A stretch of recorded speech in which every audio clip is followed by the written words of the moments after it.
up, y'all, and welcome back to my channel. As y'all can see from the title below, I will be reading Reddit stories. I don't know if they're going to be creepy, scary. I know I'm doing this for spooky season, but I just don't know what the stories give. I just screenshotted a bunch of stories off of Reddit, okay?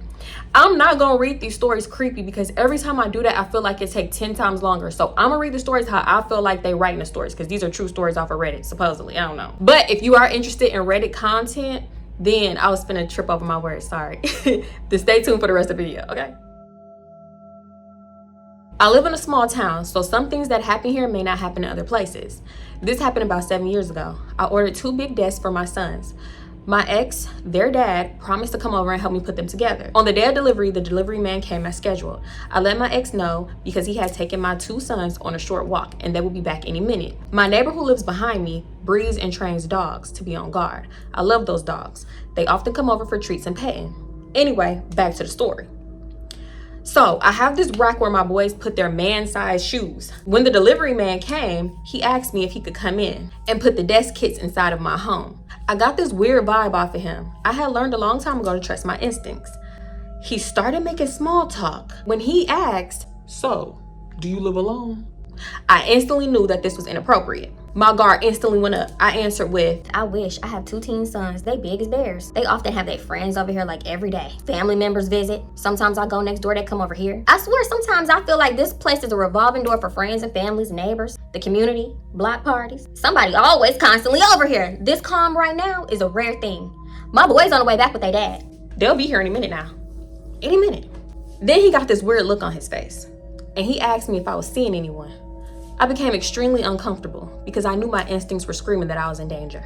It was hard to keep a polite face after this. It was hard to keep pretending like nothing was wrong. So he finished putting the desk kits in my living room, but he wasn't leaving. "Why are you still here, sir? You don't gotta get going? Another delivery, perhaps?" That man said, "Perhaps not." I was wondering how to be truthful but not revealing. Right as I started to say something, my boys and ex came in. My kids ran up to me to show me what their dad had taken them to get from the store. Then suddenly my neighbor's dogs came over. They started doing a low growl at him and he walked out. And my ex-husband got the same vibe that I got from him. My ex is a skilled fighter and his instincts were excellent. And if he was on alert, then I knew I was right.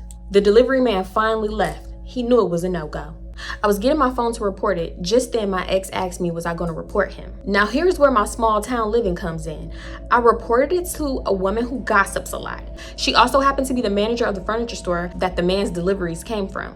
I found out through her that I wasn't the only woman who called in to report him and complain. After me, he was then fired. A few days later, I got a call from a couple of old busybodies who wanted more information, which I gave them since I figured, this was important enough to let others know. Spread the word on this creepy man. But in the end, this was extremely scary for me. I definitely think that he should have been fired a long time ago. If you wasn't the only person to call in, they need to take stuff like that a lot more serious, because that's crazy. So I remember this incident as clear as day. It was a few months ago. I was in the hospital because I had been diagnosed with complete heart failure at the age of 16. I had lived in the hospital for 3 whole months, but these 2 weeks in particular were very weird. So every week they would have a revolving door of nurses that worked the day shift and night shift. They were always nice and good, but there was one in particular that was just a little off. So this night I'm doing my usual routine and the night nurses were good on giving me privacy. And usually there would be a phlebotomist in there to draw my blood from a heart transplant. This particular night was different. Before even entering in the room, I heard this deep laugh. In walks this large man. Mind you, I had my mom in the room to help me because I had an IV pole. I asked for some privacy and most nurses were good on giving me privacy when showering. But this guy kept peeking his head through the door, giving me this perverted look. When I got out, I said, "I'm glad I'm not the only tall guy here." kind of to break the ice, loosen up the tension. But he proceeds to say, "I guess that makes us closer," with a really creepy smile. And then he puts his hand on my shoulder to bring me closer in, as if we were gonna hug. I told him, "Hey, it's getting pretty late. I should go to bed." So I climb into my hospital bed and he gives me my nightly routine check. He's examining me and it's going pretty normal until he gets to my eyes. So he shines the light in my eyes and said in this weird flirty tone, "You have pretty eyes." I remember wanting to smack him because what type of grown man says that to a 16-year-old dude? My mom gave me that look. And when he left the room, I said, "Mom, it's something off about that guy." I remember it being really hard to sleep that night because he wouldn't leave the room. He would just sit there and watch me and my mom sleep. When I peeked my eyes open a little bit, I caught this man staring at me in the creepiest manner, just sitting there, not even blinking. I call it the skinwalker stare. Then I saw his hand just about to touch my mom's foot. Luckily, the IV pump beeped and woke her up. Why he want to touch your mama's feet? Nah, listen. I remember him jumping back suddenly, then walking over to the IV pump, smacking it a few times and calling it a motherfucker. At that point, my mom asked him to step out, cause why is you cussing? The next night, he was back, and I was hooked up to lipids and fat because I was having trouble eating. Suddenly, the bag started leaking all over the place, and he had to come pick it up. I remember him saying in the dumbest voice, "Did you have an accident?" I explained to him, no, I didn't have an accident. And he got pissed off because he had to clean it up, like it literally wasn't his job. That night, I had a dream that he was touching me very inappropriately. I don't know if it was the meds I was on, but that morning when I woke up, I saw my blanket laying over the chair, just like it was in the dream. That wasn't no dream. I then told the charge nurse I don't want him to be my nurse anymore. Without even an explanation, she agreed. That means something up. That means she knows something. I didn't see him for a while after that, but after 1 week, the man was back and he was creepier than ever. I remember doing my nightly walk around the ICU. I was walking real fast for a little exercise. I turned around and he walking behind me. I remember thinking I must have worn him out because eventually he got tired of following me. When I got into bed that night, I had the blanket on my chest and he was trying to take the blanket off. I thought you said you didn't want to be your nurse no more. I then snatched my blanket from him and he started yelling quietly, "No, no, no, no." Then after that, he started messing with one of the IV lines that went into my heart. He was messing with it so much it ended up hurting my arm and I screamed out, Jesus Christ! And he said, What happened? I remember smacking his hand so hard and I yelled, Cut your shit out or I will report you. sending him charging out of the room.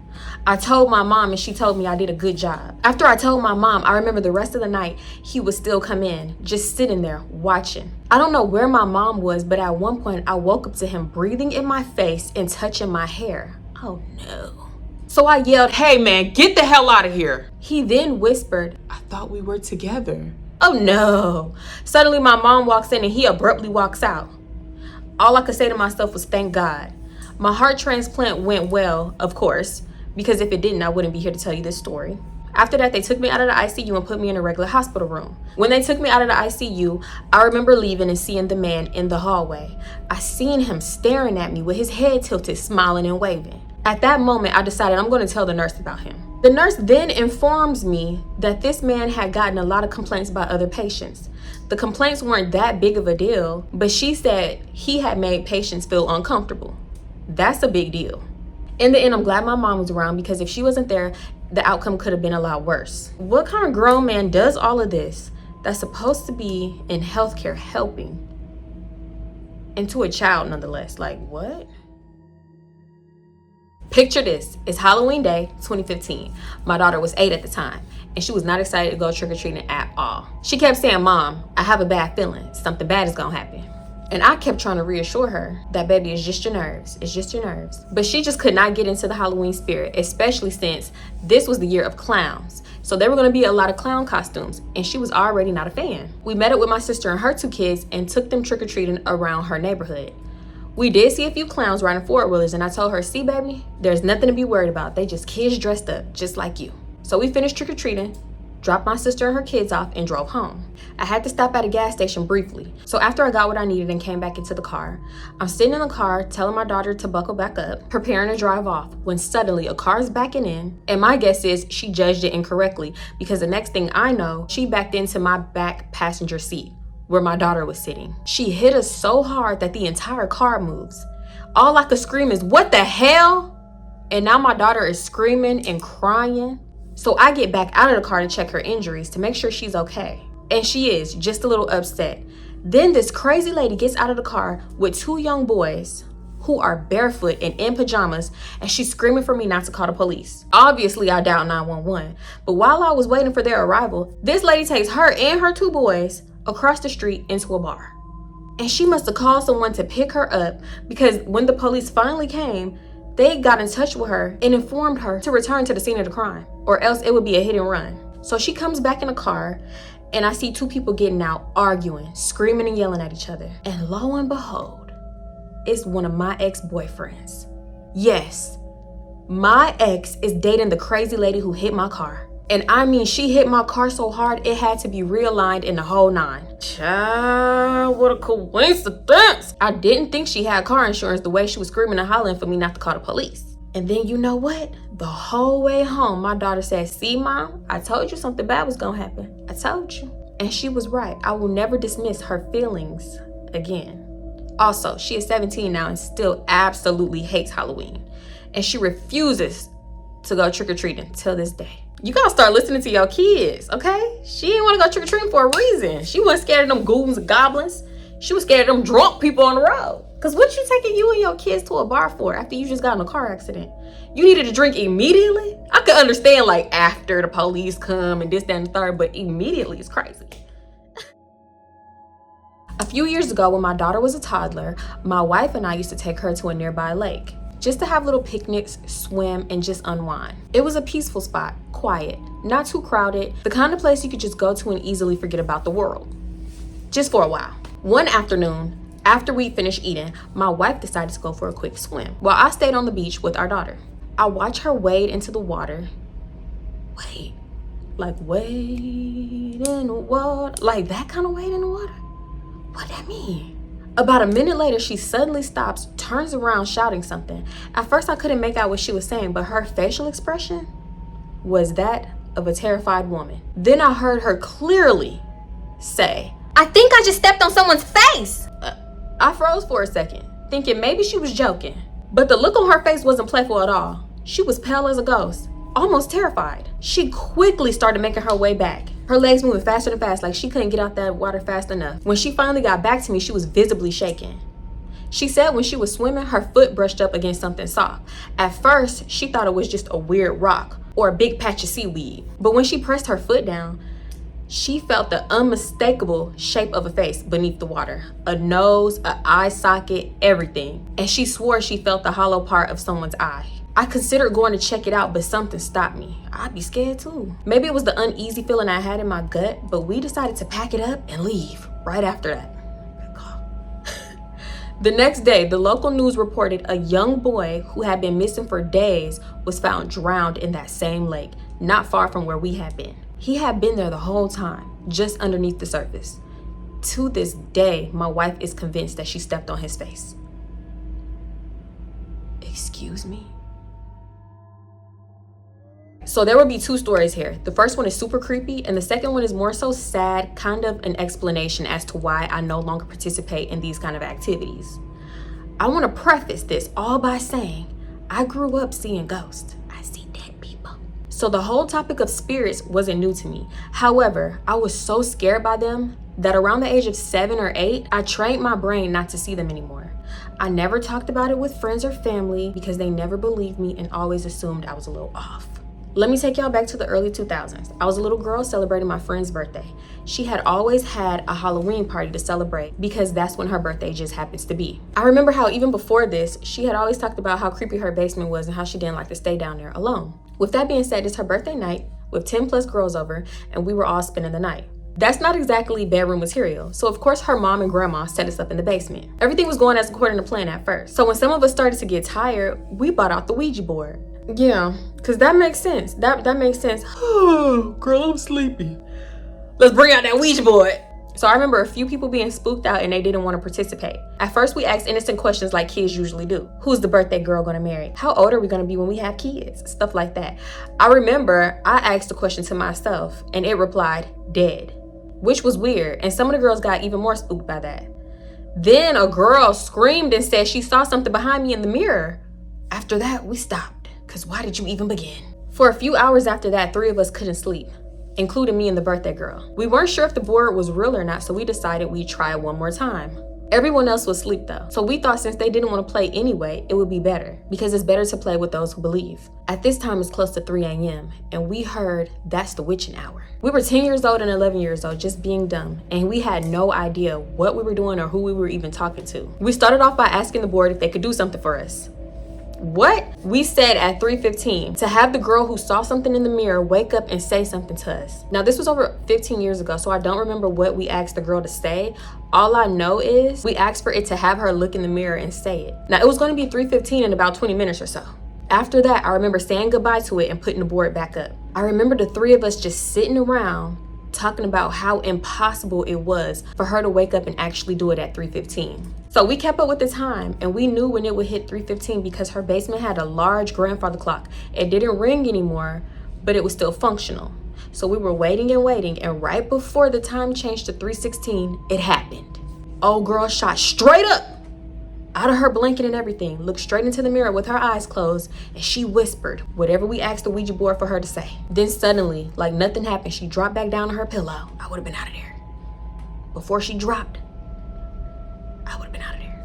I remember we all just looked at each other frozen. We were so freaked out that we didn't even sleep until the sun came up. This was my first ever sleepover with the Ouija board, and that changed how I viewed spirits for the rest of my life. Sometimes I do still think about it, and I feel guilty that I asked the Ouija board to possess one of my friends, but needless to say, I will never, ever do that again. Our second story comes nearly a decade after the first. I was a senior in high school, and one of my cheermates invited the whole team over to celebrate her birthday. I didn't know it, but she had a Ouija board. See, here we go again, you ain't learned your lesson. She bought it out, and I said, nope, okay, you did learn your lesson. Not a good idea. I guess her grandma had just died and she really was tore up about it. I was very adamant that I did not want to participate and this was not a good idea. I told her we didn't know if we were actually going to be able to talk to her grandma. She promised that she would just try twice and then put it away. Why twice? By this time, I knew a lot more than I did when I had my first Ouija board experience. I told her that she must say goodbye and we needed to put salt around the board to keep whatever we were talking to inside of the board. If not, someone could get possessed. So they tried it at least 4 times with different girls every time. What? And the planchette did not move, not even once. They all laughed at me for how scared I acted earlier. They were saying things like, this is stupid, this doesn't actually work, girl. So I was getting kind of annoyed because I know that I had a previous experience which I had shared with them already. So I ended up saying, you know what? I'll do it. I'm gonna prove to everyone that these boards are real. Now, why would you volunteer as tribute? It was me, the birthday girl, and 2 other girls from my class. We put our fingers on the planchette and we did the 3 circles to begin. I then asked, who are we talking to? The planchette moved for the first time that night. The 2 girls in my class were huge skeptics. They said, of course it would move when you say you'll just prove it's real. They accused me of moving it. The board then starts to go for the letter J, then the letter R. And I was confused because JR isn't a name or a name of anyone that I knew, or so we thought. We asked the board, why are you here?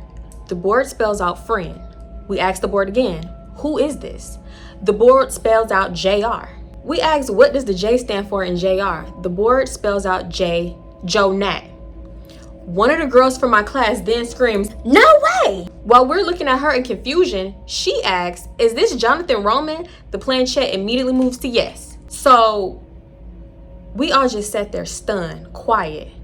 The birthday girl asks, who was JR? So the girl then explains, JR was a guy in a class above us. Now I knew of him, but nothing personal because I had been cheering for the team for 4 years. So I knew him from the football team. He passed away last year due to car exhaust.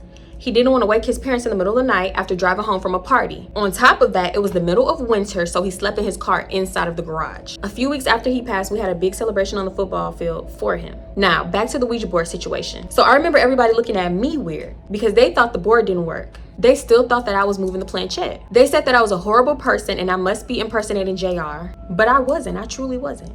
So I said, before y'all start falsely accusing me, let's keep going and see what comes up. So they asked the board, what was his football number? The planchette moved to 2. They confirmed that that was his number. Then they proceeded to ask what color car he had.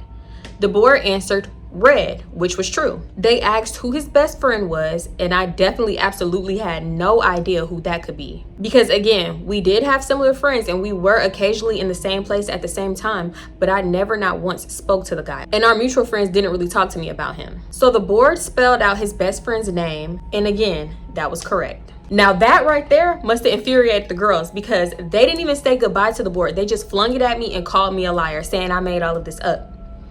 They were sobbing and screaming at me, and it made me feel so uncomfortable. In reality, I was nothing but a tuner, the instrument which opened the veil for them, and they thought that I was an awful person for that. The whole room got silent. None of the team was speaking to me, and I left due to discomfort. Even though I had been the captain of our team for 3 years, the majority of them turned on me, didn't talk to me even at practice for at least 2 weeks. See, this is why you can't, So many of them thought I was either a crazy person or a disgusting person who made it all up.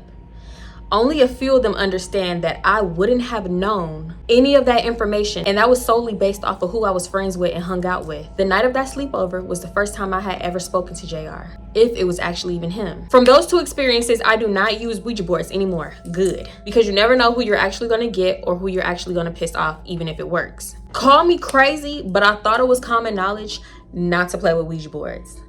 I really why do you have it? Why does anybody actively have a Ouija board? So this took place a few years back, but from time to time, I still get an eerie feeling about it. For background, I sleep in my son's room in a separate bed because he has autism. Therefore, he needs me a lot during the night. When he was a toddler, I had him in a toddler bed with the half guardrail thing. He would wake up in the middle of the night and crawl on the floor giggling because he knew he was being a sneaky little bugger. So one night, I had a feeling like someone sat on the edge of the bed. I turned over and saw my son crawling around on the floor like he usually does. So I told him, get back in bed. And literally, as soon as I said that, I heard him snoring. I look back over at his bed and he's just lying there asleep. I look back on the floor and there was nothing there. Huh? The update to this is, I used to feel the something of my bed sit on the edge of my bed all the time. It stopped for several years, but recently I've been feeling it again. You might want to get up out that house, ma'am. My daughter is a 2-year-old who can speak pretty good, but her talk still has that baby quality to it, meaning I know what she's saying, but she doesn't pronounce everything clearly. So tonight, as I was putting her down for bed, I was doing the normal routine, getting her dressed, reading her books, saying her prayers, and singing to her. As I was singing to her, I heard a voice come from my daughter. It said, Shh, shh, shh. Shut your mouth. I was shocked for many reasons. For one, it didn't sound anything like my daughter. For 2, it pronounced it so clearly it was like a 6-year-old said it. For 3, we don't use that phrase in this house. You don't tell your mama to shut up. Even if we did, I wouldn't say it around my toddler. It gave me chills because me and her dad knows our baby's mannerisms. We know how she speaks, we know how she acts. That voice that came out of her was not my daughter's voice. Has anyone else experienced anything like this? Girl, you need to pack them bags and get on up out of there. Because, that's weird. That sounds like your baby was temporarily possessed by a 6-year-old or something. Exactly. She gotta get up out of there. Immediately. Run for your life. Me and my mom were talking. I was sitting in the living room and she was in the kitchen. We were talking about my nephew and I said, oh, my baby. I heard a woman's voice. It sounded like it was trying to mimic my mom's voice. It said, aw, but as an aw went on, it sounded kind of gurgled. Now I'm high as fuck. And I thought, was that me? Am I hearing right? I said, Mom, did you hear that? She said, yeah. I was like, I thought that was you. She said she didn't even open her mouth. After I said, oh, my baby, she was silent. Whatever that thing was that responded on cue, I'm gonna need you, and you to get out, boo. No, that's not what she said. She said, whatever that thing was, it responded on cue. I've been seeing stuff out the corner of my eye for like the past month. I have floaters, so I always tell myself it's just that. I'm kind of freaked out since we clearly both heard the voice. Should I do a cleansing? If you have to ask, then you should have did that cleansing yesterday, a month ago, when the floaters started. All right, y'all, that's the end of this video. Let me know if y'all like this style of reading or the spooky side or the spooky style, whatever. Let me know in the comments, okay? So yeah, that's pretty much it. Thank you so much for tuning in. Make sure you give a video a like, leave a pumpkin in the comments because you know it's spooky season and that's our thing. And I'm gonna see y'all next time. Don't forget to subscribe if you like this type of content, or you can go on over to my story times. You know, I do little hair videos, a few vlogs. You know, I'm about to get into the cleaning aspect. It's a lot of stuff. I'm about to incorporate a lot of new content, so if you feeling it, join the family, okay? I appreciate you. And you'll help get me to 60K. And then next is 70, 80, 90, 100. Yeah, and then so on and so forth. So anyway, let me start rambling and just end the video. Thank you. Thank you for watching. I'm gonna see you in the next one. Bye.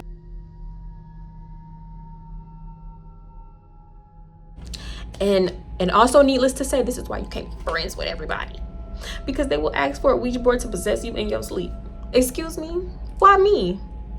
Why can't you say at 3:15, I want to wake up and I want to whisper into the creepy mirror in the bottom of this girl basement? Why can't it be you? See, y'all just careless. Y'all too careless for me. Look, at this point, the child can stay. I gotta go. I'm just playing. I'm gonna at least get the D word out of it. I'm gonna try somewhere. Yeah, we're gonna try. Oh, no. Remember that movie that we watched with Nikki/Monique? And then the lady was like, The Deliverance. Yeah. I'm gonna try that. Girl, that's not that easy.